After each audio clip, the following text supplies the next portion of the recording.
Is my screen visible? My video is okay? Yes, visible. Slide change is working? Yes.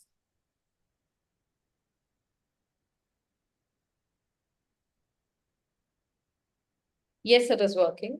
Sure, perfect. Sure, thanks.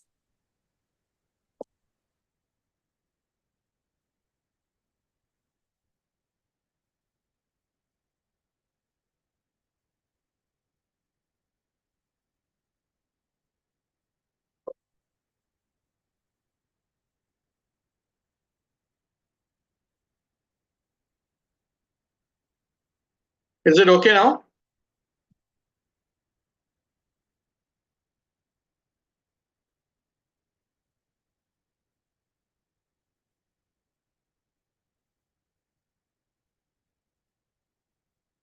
Gagna, is it okay now? I feel before it was fine. Now it is showing next slide and all. All right, I'll just change to that. Yeah, I think you need to cross that bar. Dr. Intakab has written, voice is not clear. No, it's clear now. Yeah, okay. पंखा तो of करना है.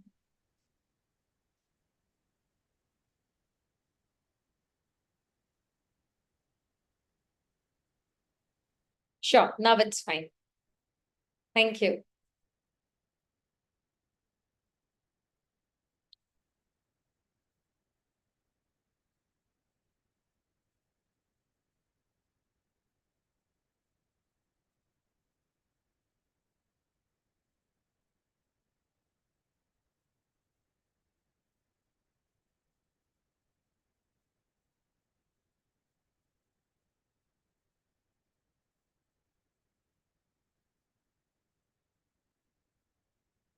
Good evening, Dr. Deep Siddhar.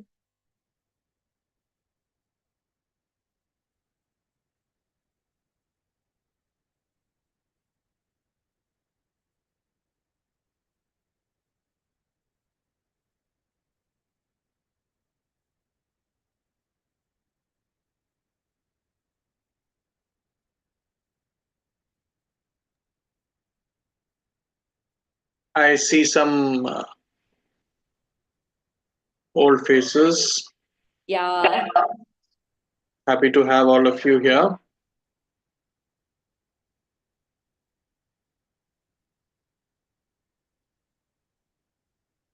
We'll be starting the session. Good evening to each and everyone over here. I'm thrilled to welcome you all for today's informative webinar on etiology and management of peritonitis. I'm Gagana Ballari, manager at Mediversal Academy, and I have the privilege of introducing our esteemed speaker for today, Dr. Alan Thomas. Dr. Alan Thomas, an MBBS graduate from CMC Vellore, furthered his education with a master's in general surgery at CMC Ludhiana, currently working at CMC Vellore as junior faculty. He initiated his career in the resource limited regions of Uttarakhand and Uttar Pradesh, showcasing a strong commitment to excellence. Driving by his dedication, he earned a PG diploma in family medicine from CMC Vellore. Specializing further, Dr. Alan Thomas completed a PG fellowship in vascular surgery, earning FMAS fellowship recognition from AMASI.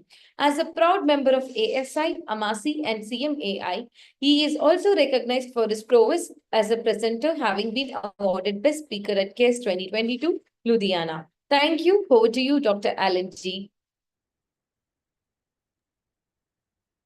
Thank you, Gagna, for that introduction. And I hope my video and audio both are clear. Shall I start? Great. So without wasting any more time, we will start. Yeah, great. So today's topic is more like a surgical topic, and it is very important to identify a condition called peritonitis or the inflammation of the peritoneum. It's an abdominal thing. So you need to identify peritonitis, and if at all you can manage at your center, you have to manage. If not, refer the patient immediately because time is very, very important in peritonitis. And the further you delay, the morbidity and the mortality of the patient amount is very high. So you have to have a very clear understanding of what is peritonitis and identify. So I hope all my friends at at different mission hospitals and different hospitals in the rural and in the urban areas who are managing the centers alone or with a little help. I'm very, very happy to present to you the etiology and management of peritonitis as a free webinar.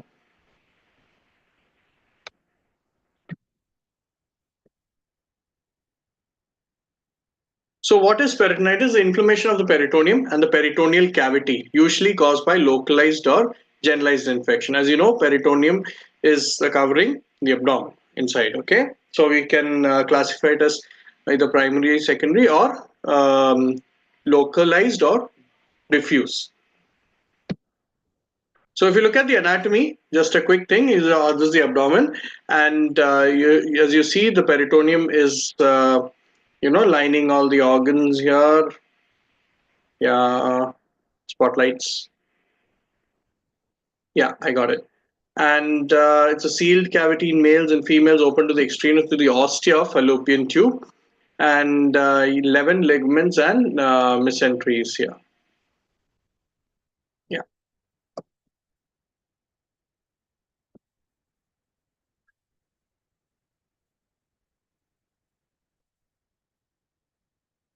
Is my slide switching?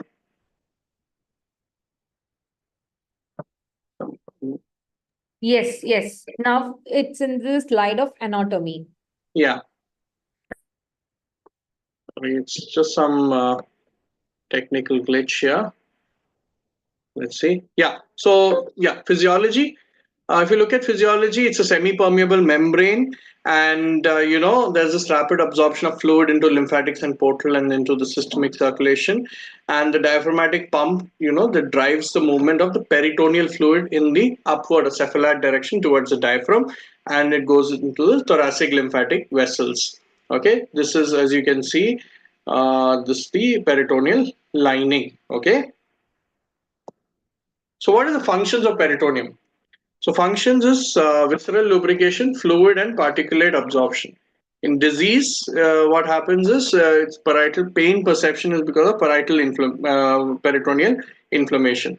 And fibrinolytic activity, inflammatory and immune responses are responsible functions of the peritoneum.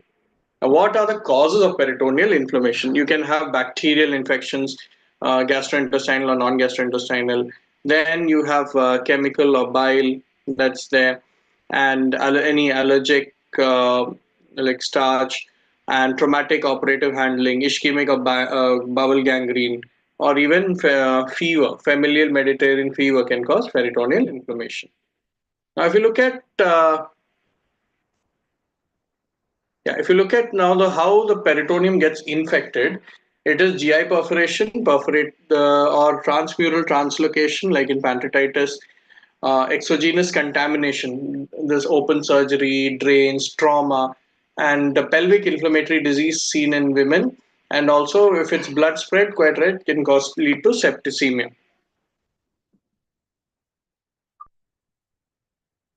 Yeah. Now, what is the response of peritoneum to infection? It removes the bacteria rapidly. Macrophages release pro-inflammatory mediators. Then there's protein in the peritoneum opsonizes bacteria, and of course, once the bacteria gets locked in, its whole protect the body from infection.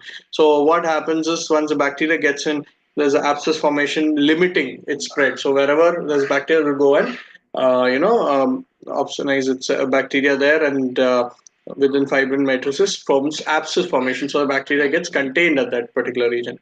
So what is types of peritoneum? You have primary and secondary. Primary is without any perforation of the gastrointestinal tract. It can be the bacterial, chlamydial, fungal, or even mycobacterial.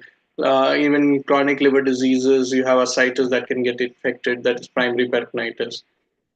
Secondary peritonitis, what happens is it occurs in perforation.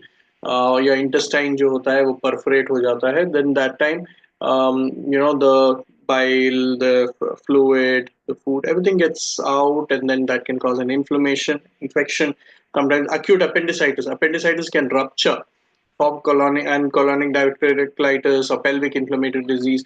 All that can cause your secondary peritonitis. So here is a diagrammatic representation of primary and second. If you look at some ways where perforation can happen, one is your perforated peptic ulcer. Excess acid formation can form an ulcer of rupture हो जाता है, or rupture of the appendix, small bowel obstruction and strangulation, yeah, and large bowel obstruction due to cancer and perforated diverticulitis. So if it is operated, endoscopy करते करते perforate हो सकता है, infected foreign body, anastomotic leaks. Now, what happens in secondary peritonitis? This is very, very important. Primary peritonitis, you may not see much, but secondary peritonitis, you will see quite regularly in your casualty. So, how do I evaluate patients with features of peritonitis? First of all, I ask the name, age, occupation, and then I ask the presenting illness. So, these are the abdominal pain, abdominal distension, vomiting, fever, loss of appetite, any changes in bowel habits, recent history of trauma to the abdomen. Personal history, smoking and alcohol intake, yes.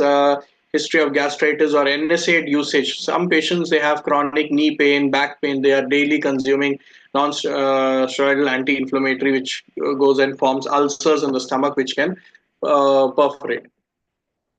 So, sick patient, this is how he will look. It's called the Hippocratic facies. Abdominal facies or Hippocratic anxious is quite dehydrated. A peritonitis patient will not move because there is so much inflammation in his abdomen, so much, his abdomen is tight. He would want to just lie down straight. Any movement will cause pain. So it's like a movementless position. And yes, he's having tachycardia, tachypnea.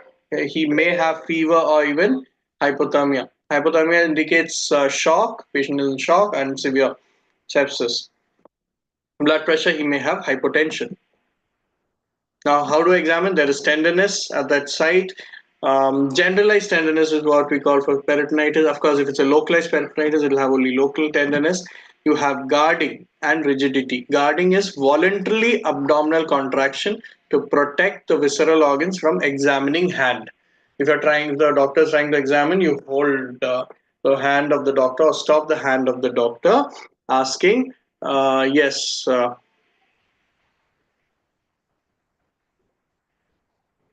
whether you don't want the doctor to examine you. That's guarding. Okay, so much pain that person has. Rigidity is involuntary contraction of the abdominal wall muscles over the parietal peritoneum, inflammation of the parietal peritoneum, and abdominal distension, absent or reduced bowel sounds.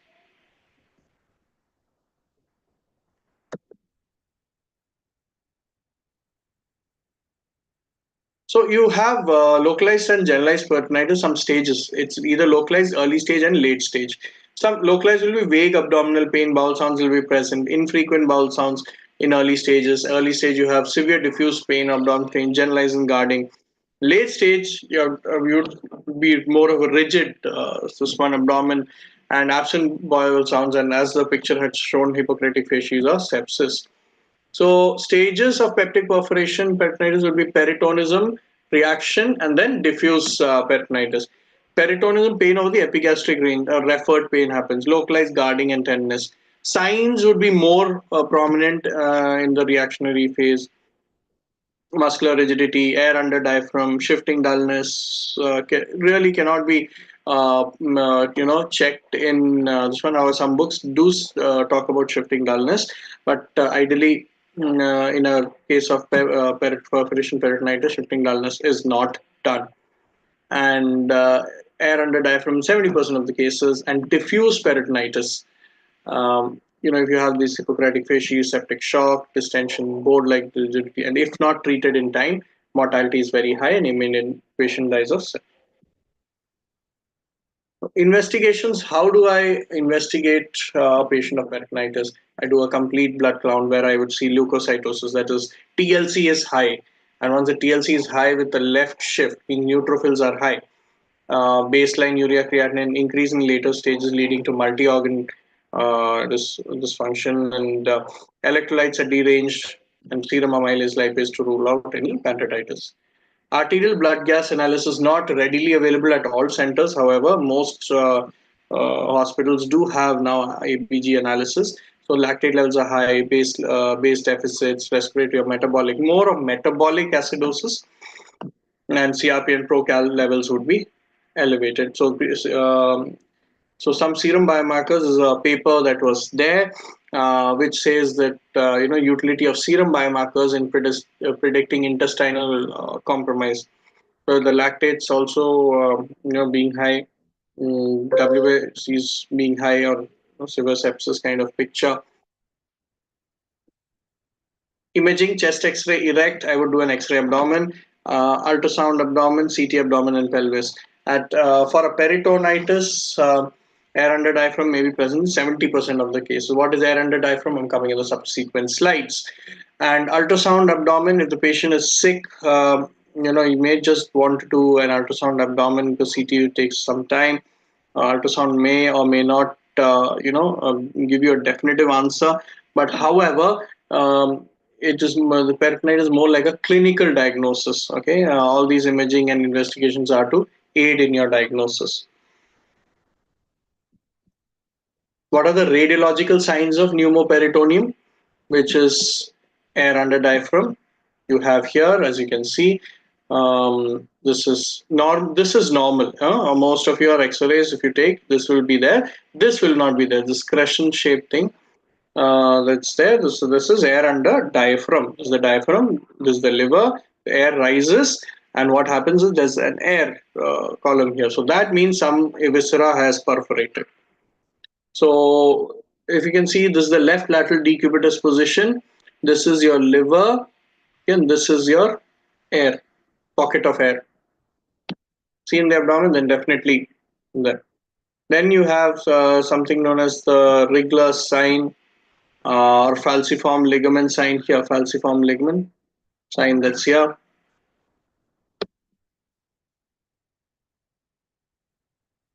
Football sign. Of course, again for peritonitis, you have about air under diaphragm here, and the abdomen looks more like a football sign. The tail triangle side here between the bowel loops, you need to have really good X-ray thing, and there's a small triangle that you notice here under the blue. It means air pocket here. It's called the tail triangle sign. Again, it talks about pneumoperitoneum or perforation. So lateral umbilical ligament sign or the inverted V. Okay, if you can see, there is air in that lateral ligament sign, and between median umbilical ligament sign or the urachus sign. Okay, that's there. Morrison's pouch also you may find, this is that if you actually note, this is the liver border, and here between the liver border and here you have the Morrison's pouch sign or the dog cap sign. The first X-ray we had seen, that is the air under diaphragm, called the leaping dolphin sign. If you can imagine this as two dolphins, literally, as a dolphin would leap. Just for your understanding, if you find an X-ray like this, it's not under the right diaphragm. It is not really, or it's not perforation. But what happens? A loop of bowel has gone up, and interposition of the large bowel. It's there and pushing down the liver between the liver and the right hemidiaphragm. Because the bowel has some amount of gas, it looks like air under diaphragm. But if you see, there is, hostrations that are there. Okay, yeah, so definitely this is something known as Chilaiditi sign, a pseudopneumoperitoneum. Ultrasound imaging, where features of localized peritonitis or hemodynamically, unstable or stable patients can undergo ultrasound imaging, reduces the need for any negative laparotomy, aids to rule out other non-surgical causes of peritonitis. So ultrasound imaging, again, what is the direct sign? What's the indirect sign? Pneumoperitoneum, peritoneal stripes are there, air under the duodenum, head of pancreas, maybe indirect signs of some free fluid might be there, reduced intestinal peristalsis, bowel wall thickening, air bubbles in the ascitic fluid.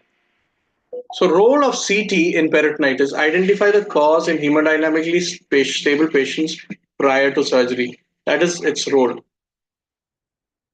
suspected contained perforation without generalized peritonitis, or when your diagnosis is not clear, you can plan for CT. And when used with additional clinical examination in laboratories, its specificity increases. So as you can see, intraperitoneal air, that's there marked in the star. So that is your CT scans in between the bowel loops. Ascites, smooth pelvic peritoneal thickening. Some thickening is here, as you can see, and bowel wall thickening in the open arrows. This is your thickening here also. There, the thickening is there also. You can see the. It's a very fine thing. I'm just trying to run the mouse over it. So there is peritoneal. This is a peritoneal thickening, and bowel wall is here. Bowel wall is also appearing thick. Yeah, another CT scan slide showing, you need to know how to identify for a pneumoperitoneum. So these are, it's a slide which shows that, in peritonitis, whether doing ultrasound is better or radiography or CT, its strength and its limitations. Like CT may not be always available, ionized radiations, and nowadays CTs centers have more CT centers have opened up. Ultrasound is more like an operator dependent thing. It's all body habitus. Patient is obese. Ultrasound waves may not be able to penetrate so much and give an answer. Now, how do I manage a case of peritonitis? Before that, let's look at some scoring systems. How do I know this peritonitis is okay, this peritonitis is really bad, or can worsen over time? Predictive parameters for prognosis, as I mentioned, the patient is already in sepsis or septic shock, hypotension despite adequate fluid resuscitation. Comorbidities, the patient diabetic, hypertensive, immunocompromised, increases the risk of mortality. Delayed intervention, patient has not reached hospital, so time to surgical intervention correlates with the outcome. So delayed presentation can lead to more risk to the life of the patient. And extent of contamination, as you know, if the bowel is perforated and the bile is leaking out, your stool is leaking out, stool left causing the large bowel, stool is leaking out and contaminating, the purulent contamination, all that, it worsens the prognosis.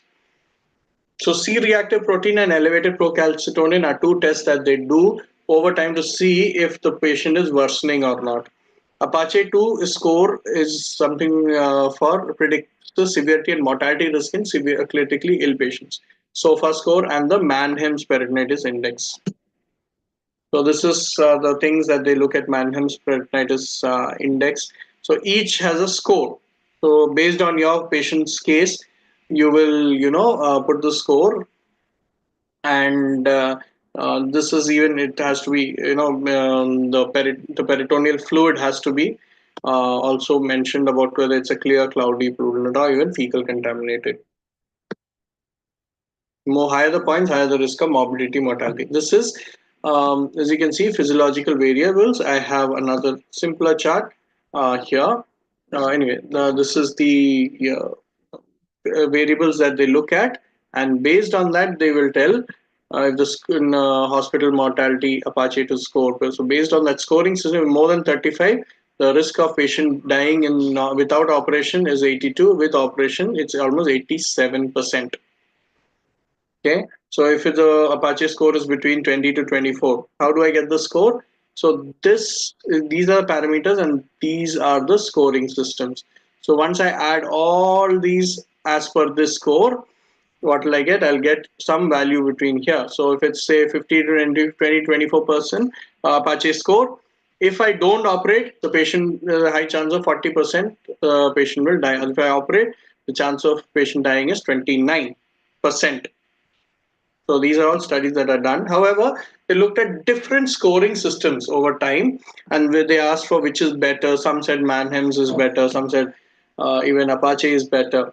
Also, they looked at P-possum scoring, which is kind of relatively easy as other than the Apache score.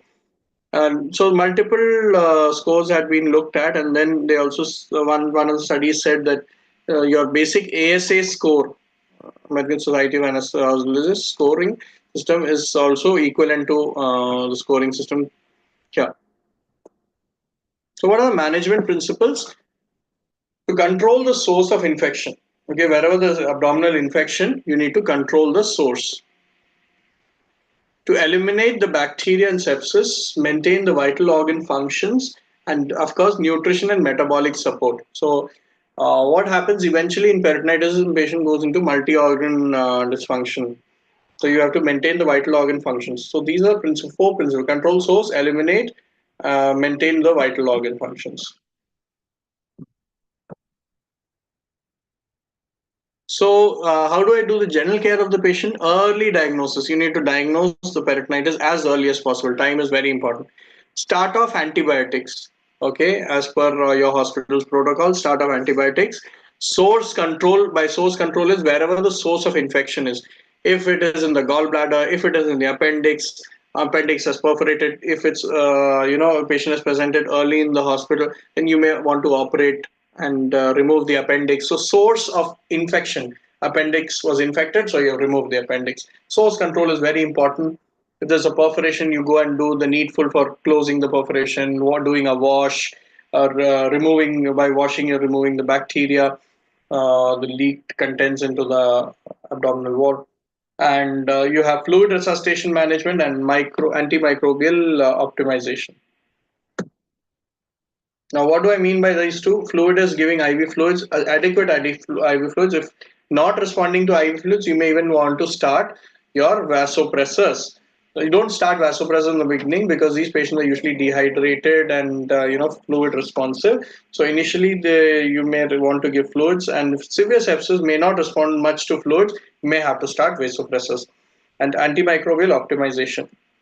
Once you get the cultures from your cultural peritoneal fluid, you would want to de-escalate or escalate even your antibiotics. How do I resuscitate? Crystalloids. This is the keyword. Crystalloids at 30 ml per kg, either your ringalactate or your sodium chloride NS 0.9 percent normal saline can be used. So this is something known as a 3-hour bundle and the 6-hour bundle. So this is from admission to the hospital. So you have 3 hours to take cultures and the administration of antibiotic. The earlier the better. Serum lactate and broad spectrum antibiotics should be started in the first 3 hours to reduce the risk of mortality and morbidity. Okay, so 6 hours may you need to keep giving the fluids, and second, serum lactate. So you've started off your first lactate and see if the second lactate after 6 hours is worsening or not worsening, then you have to take the patient to OT, or your fluid resuscitation may or may not be better. If, as I mentioned, vasopressors in case of hypertension resistant to volume therapy. Now, how do I say I have reached adequate resuscitation, or what my targets?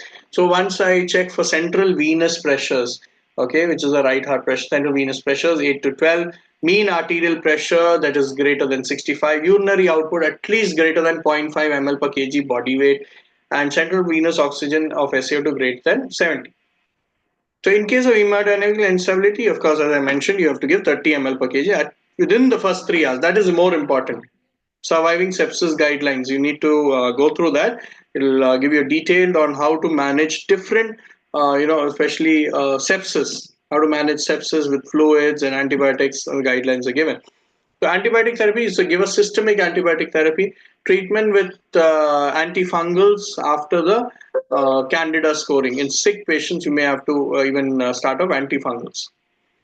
Now, appropriate use of antimicrobial agents, what are the principles behind it?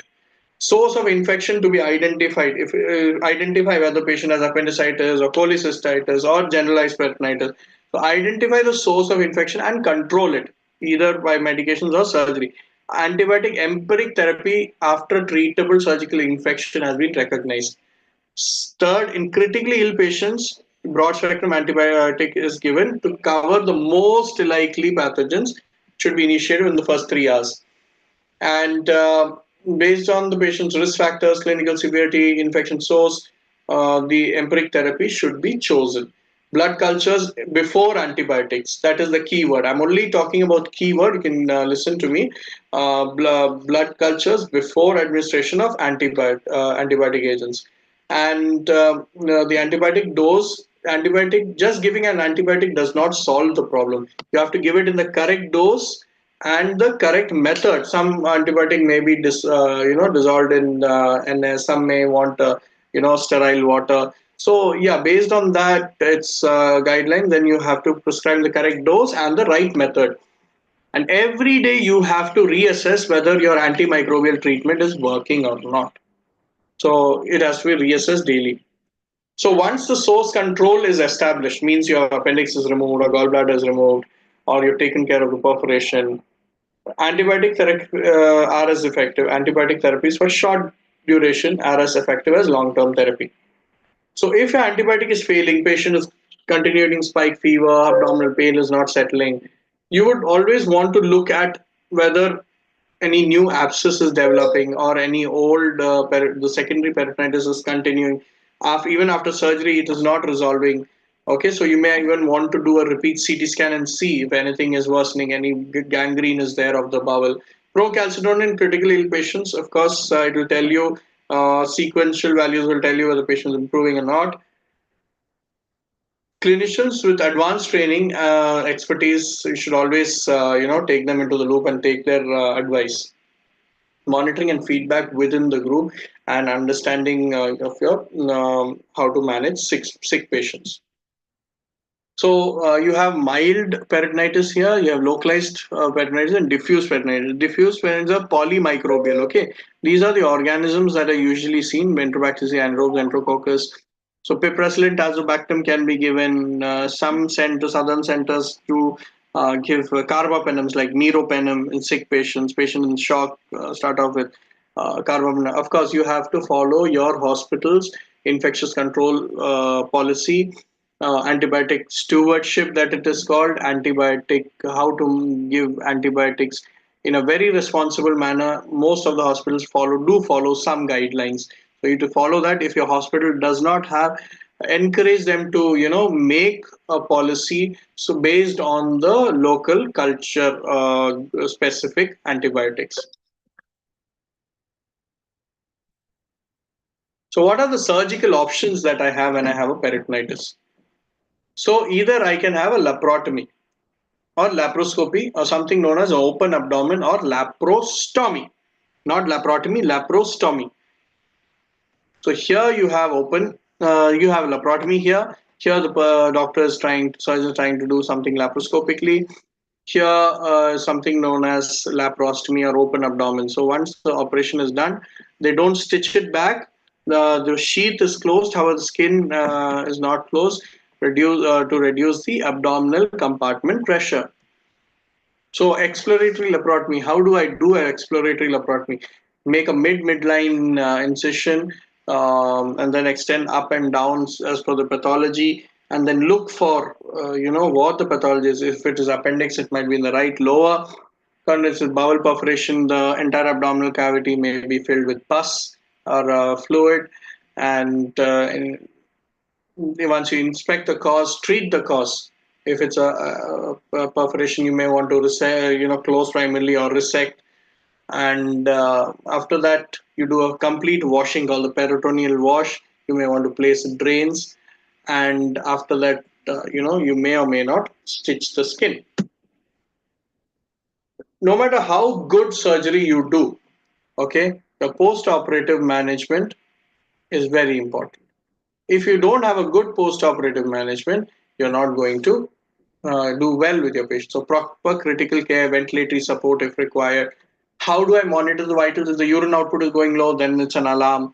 Total leukocyte TLC is going up, again an alarm. Whether any infection is missed, infection is continuing, my antibiotics are not working, worsening serum creatinine, leading to an the fact that patient is probably going into an acute kidney injury, liver function test, fluid and electrolyte management. Many of the patients are bedridden, or it's wrong to say bedridden, but they spend good amount of time in the hospital. So if they are not ambulant, you may want to start off some anticoagulants, to prevent DVT if it is for pharmacological. Otherwise, if it is mechanical, you can ask them to wear these stockings to prevent DVT.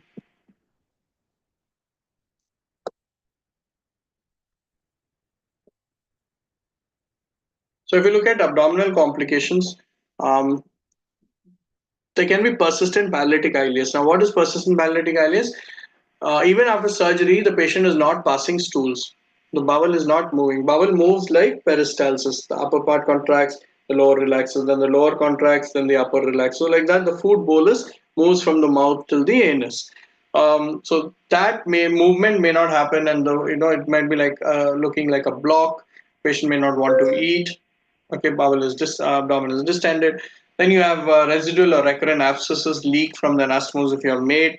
Sometimes small bowel tends to heal by adhesions, and that can cause small bowel obstruction. Systemic complication, you have SIRS, septic shock, multi-organ dysfunction syndrome, and finally, not treated death. The role of laparoscopy in peritonitis should be only attempted in hemodynamically stable patients. That's the rule number one. Some cases like duodenal ulcer puff, appendicitis, cholecystitis, even left colonic diverticulitis, this is being used. Open abdomen, this is something known as a vacuum dressing here that they do. They don't close the skin. So they leave it open, underlying bowel, and there's a sheath, rectus sheath that is closed. And based on that, or packing may be done. And to avoid abdominal compartment syndromes, sometimes the sheath also may or may not be true, depending on how bad the contamination is. And it's always any infection can just come out. So it's always it depends on the surgeon to close the sheath or not. And this is a negative pressure wound therapy. So all the dirty fluid and contamination is being sucked out after the surgery. And after 48 hours to 72 hours, they go back in to either do a relook and then do the complete closure of the abdomen. Drain versus no drain has been a talk among surgeons for a long time. A drain means once you do surgery, you put some pipe in the abdomen that's called a drain to drain out the fluid if it collects. So as for the latest 1 week back, there's no consensus yet whether to do it or not. But some of the studies have said putting a drain really, it does not help much, and can be avoided in duodenal ulcer perforations. And Japanese have said that it reduces the post-operative procedures. If required, there's a collection or anything that will automatically come out in the tube. It may not, no patient may not have to go for an additional process to relieve the abscess after the surgery. So primary peritonitis, as I mentioned, the treatment is antibiotics, broad spectrum, and removal of the peritoneal dialysis catheter or the peritoneal venous shunt. Tertiary peritonitis. So all this we were speaking about secondary peritonitis, but slide on primary peritonitis, and tertiary is an ongoing secondary peritonitis which has not been resolved, or a new onset peritonitis after 48 hours of adequate source control. Means surgery has been done, everything done, but again the patient has developed peritonitis after 48 hours. So initial treatment, what all will it include? Missed involves evaluation of any missed source of microbes. Improved source control should be attempted. Aggressive treatment with broad spectrum antibiotics. The mortality is quite high in case of tertiary peritonitis. Special forms of peritonitis, bile peritonitis. These are just names for you for a completion's sake. I put it in. Quite rare of them would be the periodic peritonitis. It's peritonitis associated with chronic ambulatory peritoneal dialysis, like that. This is the take home message. I want everybody to be awake here, and this is what you're going to manage in casualty at your level. This is what you need to know. If you're diagnosing someone with peritonitis, just follow the mouse pointer. Acute abdominal pain has come. Is it peritonitic or not that you are ruling out? If you think it's localized to one quadrant of the abdomen, first, let's look at localized peritonitis. The patient is stable or not, BP is okay. Then I will give antibiotics, imaging to find out if there's any bowel compromise or anything, any contaminant. So based on that, I will either manage conservatively, or I will do a surgery, or even percutaneous drainage, minimal invasive. Okay. And if the patient fails to improve clinically with my above management, then I may plan for a repeat imaging And then based on that, I may go for a surgery or again second percutaneous drainage. Right. Now, if the patient has generalized peritonitis and patient will require antibiotics, volume resuscitation plus minus vasopressors, and if the patient is hemodynamically unstable, also he will require all these. And the patient may respond or non-respond. Fluid responders and fluid non-responders. BP doesn't come up even after giving adequate fluids. You may have to start vasopressors. And if once it responds, then generalized patients need to be taken up for laparotomy. So yeah, this is almost my end of the presentation, and I hope this was useful. I see quite a number of old faces also. Once again, welcome all of you. This is something you need to identify wherever you are, working. And once you identify, the early diagnosis is very important. Once you identify, and then definitely you can either refer the patient or manage at your center. Thank you, Alan G. Now we have opened the floor for the questions. Kindly drop your questions in the chat box. So what is the diagnosis? What is the diagnosis in this chest X-ray? Trying to log in 1 second. Actually, this chest X-ray is not so clear and visible, my knowledge, because the flash is clearly. Can you see this, Alan G? Yeah, I can see it. I'm just going through it. Okay, first of all, in this chest X-ray, the cardiac shadow, first of all, we need to know whether this image has been taken properly or not. Okay, some of the radio machines, what they do is, as soon as we shoot the image, they try to rotate it by itself. So that is one thing you need to see whether the image is shot properly or not. Plus, the other thing is I cannot see any marker here. So I need to know which is the right side or which is the left side. So if you look at this X-ray and if at all the X-ray is as it is, okay, if it is as it is, if this is, okay, wait, I need to project my screen again.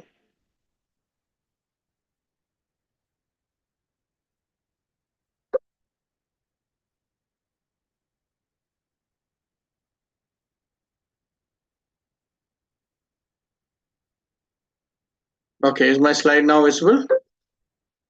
Let's zoom the X-ray. Yeah. So first of all, the marking is not there, which is right and which is left. Okay. So yeah. So if you look at this X-ray, and if this X-ray is as it is, okay, imagine this X-ray is as it is. Just let me just hide. Yeah. Okay.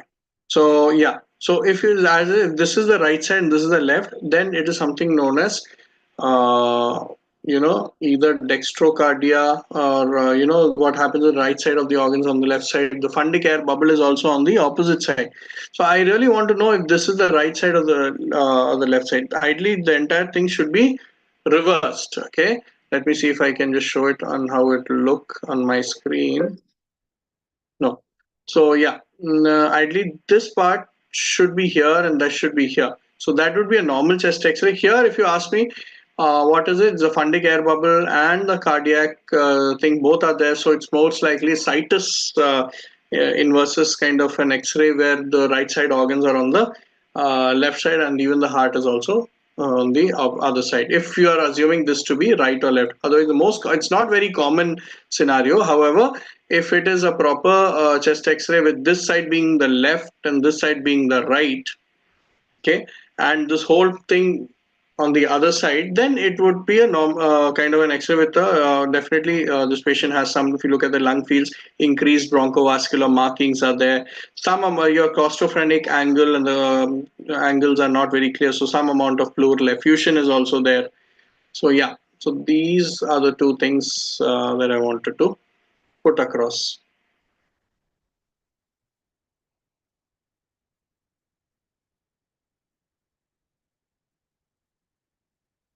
Yeah. Gagna, anything else?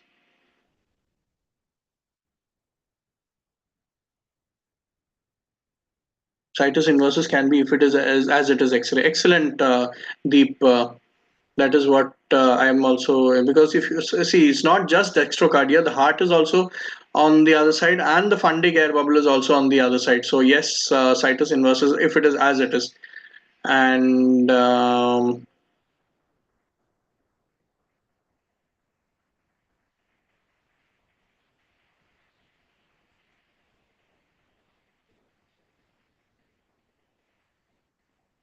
Southern, you need to always, see the patient clinically also, and find out if, the really that is there or not. If patient is sick enough, this X-ray might be, patient might be absolutely normal and sitting in front of you.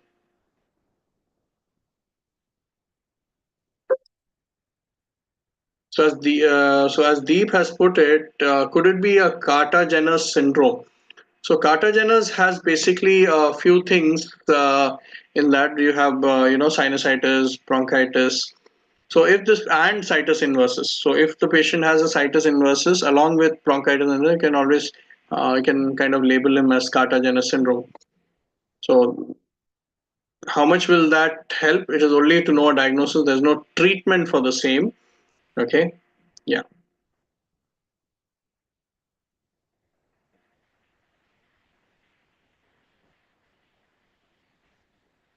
Gagna, anything else?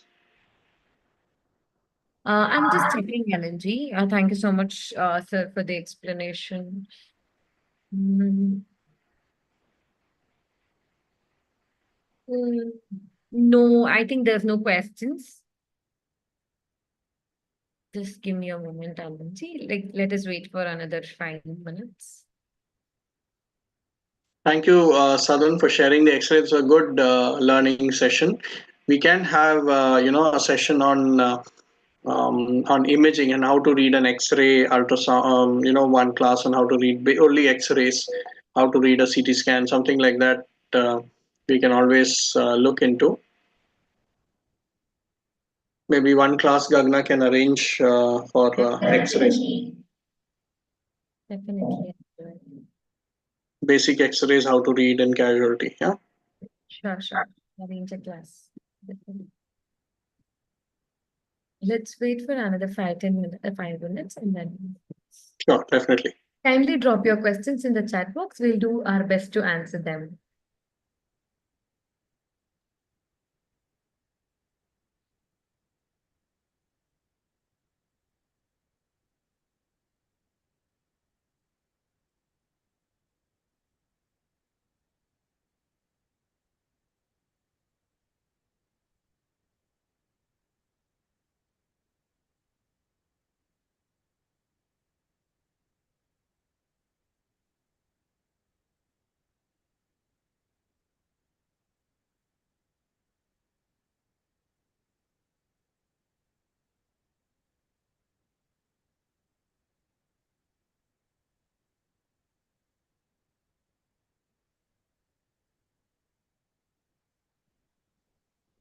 We have some international students also.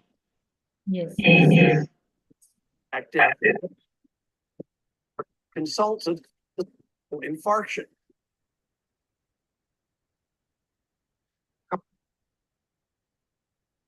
As well. Okay, let me check one more time. Additionally, I have dropped a link in the chat box for you to fill out and submit to get your participation certificate. Kindly please the form and submit it without fail. Dr. Amol has asked a question for diagnosis of what? As in for peritonitis or for the above discussion of situs inversus?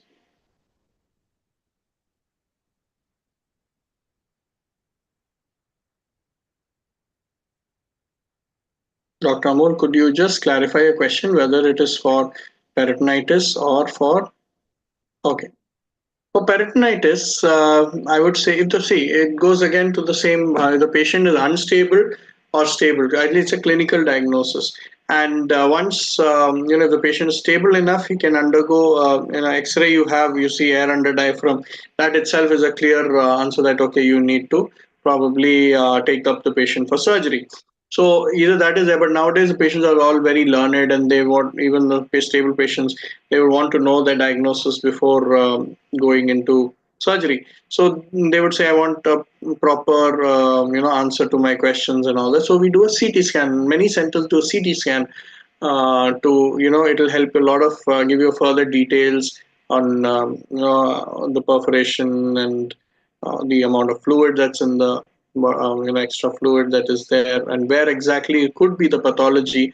The CT scan kind of tells you. So yeah, it's based on the patient's clinical conditions, and ultrasound is not the real modality for perforation peritonitis. X-ray and CT scan would be the best modalities.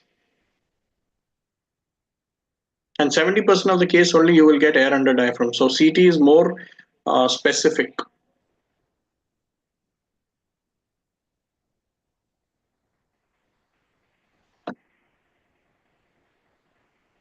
Any other questions?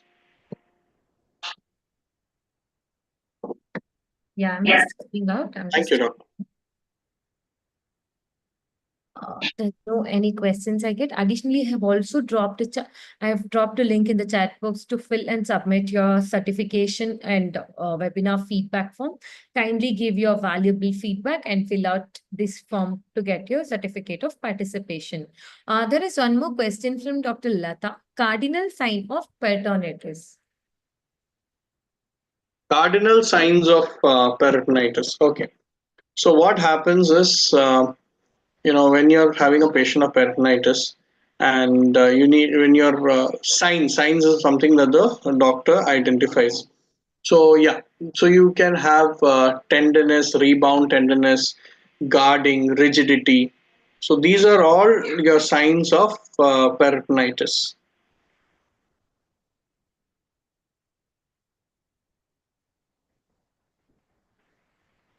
If you're asking me about symptoms, then symptoms would be more abdominal pain, vomiting, may or may not be like not passing stools or flatus. Yeah. But signs are what the doctor identifies.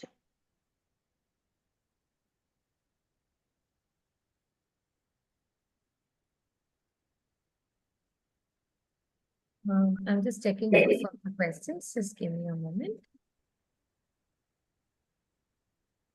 Thanks for waiting. So there's no questions, Alanji, as of now. Then shall we call it a day? Yeah, sure. Just give me a moment. Thank you all for joining us today. We hope you found this webinar informative and valuable. If you have any further questions or would like more information, please feel free to reach out to us. Additionally, I've already dropped a link in the chat box for you to fill out and submit to receive your certificates of participation. Don't forget to follow us on social media for updates on future webinars and events. Have a great evening. Thank you, Alan T. Thank you.